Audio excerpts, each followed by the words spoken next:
राज ठाकरेंनी केली मुंबई गोवा महामार्गावरील खड्ड्यांची पाहणी। पावसामुळे मुंबई गोवा महामार्गावर खड्ड्यांचं साम्राज्य। महामार्ग का आणि कुणामुळे रखडला, सरकारनं उत्तर द्यावं, राज ठाकरेंचा सवाल। राज ठाकरेंनी स्वतः गाडी चालवत मुंबई गोवा महामार्गाची पाहणी केली। रस्त्यावर सर्व माती, रस्ता फार काळ टिकणार नसल्याची राज ठाकरेंची भाकीत। वाहनं चालवताना काळजी घेण्याचंही राज ठाकरेंचं आवाहन।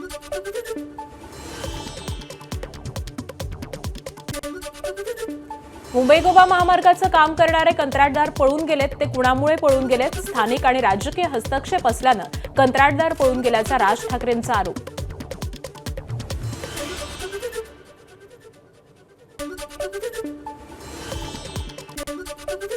गेल्या अनेक वर्षांपासून मुंबई गोवा हायवे रखडलाय। कामापेक्षा टक्के कसे मिळतील याचाच विचार केला जात असल्यानं विकास कामं रखडत असल्याचा राज ठाकरेंचा आरोप आहे। बायपासला खड्डे पडत असतील तर ते बांधायचे कशाला, राज ठाकरेंचा सवाल।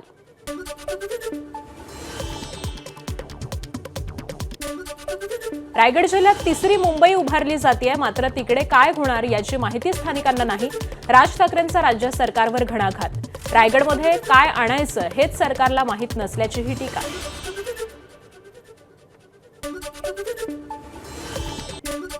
रायगडच्या पालकमंत्री पदावरूनही राज ठाकरेंची टीका। पालकमंत्री म्हणजे मायबाप, यांना पालक म्हणायचं का, राज ठाकरेंचा सवाल। सरकारनं योग्य निर्णय घ्यायचे असतात असं सांगत टोला लगावला।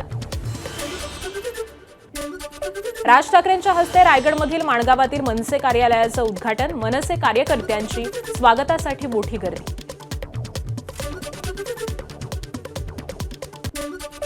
अहिल्यानगर जिल्ह्यातील संगमनेरच्या हिवरगाव पावसा टोल नाक्यावरती सुरू असलेलं आंदोलन 2 तासांनंतर स्थगित। मागण्या मान्य न झाल्यास भविष्यामध्ये आणखी तीव्र आंदोलन करण्याचा बाळासाहेब थोरात यांचा इशारा। नाशिक पुणे हायस्पीड रेल्वे मार्ग संगमनेर मधूनच जावा यासाठी चक्काजाम आंदोलन। चाकण ते सिन्नरपर्यंत आंदोलन। नारायणगाव मधील जेएमआरटीचं काम देत रेल्वे मार्ग रद्द केल्यामुळे आक्रमक झालेले आंदोलन। सिन्नरमध्ये आंदोलकांनी समृद्धी महामार्ग रोखला। आंदोलन आणि पोलिसांमध्ये झटापट। कार्यकर्ते आणि पोलिसांचीही बाचाबाची। आमदार सत्यजित तांबे यांना पोलिसांनी ताब्यात घेतलं। पोलीस स्टेशनसमोर आंदोलकांच्या घोषणा।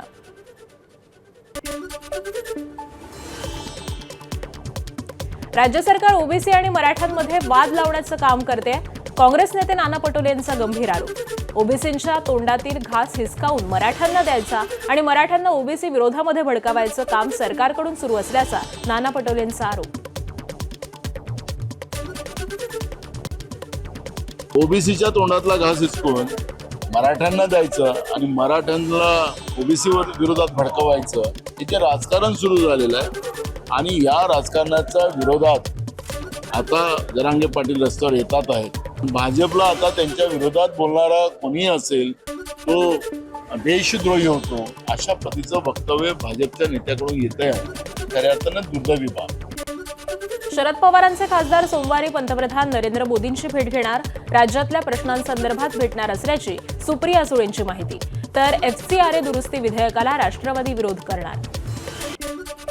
काँग्रेसच्या काळात डिझेल आणि पेट्रोलमध्ये भेसळ करणाऱ्यांवरती कडक कारवाई केली जात होती, मात्र मोदी सरकार आल्यापासून सरकार स्वतःच पेट्रोल डिझेलमध्ये भेसळ करून विकत असल्याचा काँग्रेसचे नाना पटोले यांचा आरोप। सरकार या ज्या मोटार्स कंपनी आहेत त्याच्याकडून पैसे खात आहे। एकीकडे डिझेल पेट्रोल मध्ये मिक्सिंग करून लोकांना वेगळे लुटते आहे आणि एक लुटारू सरकार आज देशामध्ये बसलेली आहे। उपमुख्यमंत्री सुनेत्रा पवार कोल्हापुरातील सतेज पाटलांच्या घरी सतेज पाटील आणि त्यांच्या कुटुंबियांचं सांत्वन केलं। काही दिवसांपूर्वी सतेज पाटलांचे वडील डी.वाय. पाटील यांचं निधन झालं।